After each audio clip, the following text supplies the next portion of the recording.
一出场尖叫声不断，歌仔戏国宝杨丽花以亮黄色的中式长版外套华丽现身。 掌声、欢呼声此起彼落，因为这是杨丽花生涯第一次举办粉丝见面会。看看台下粉丝横跨老中青3个世代，还有海外粉丝千里迢迢来到台湾，就是为了看偶像一面。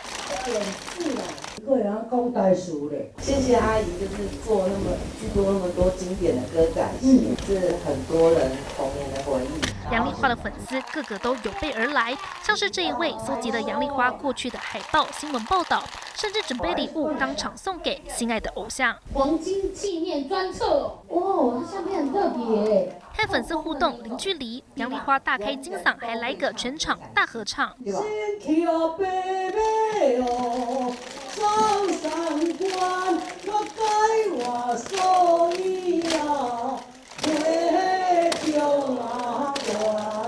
开口宝刀未老。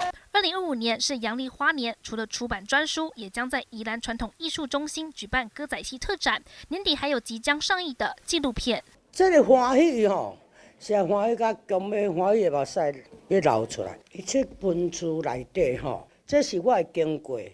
甲我的成长，我嘛是足努力的，一步一脚印，家己拼起来。从内台歌仔戏到广播电视到电影，杨丽花写下台湾艺文发展史的重要篇章。记者综合报道。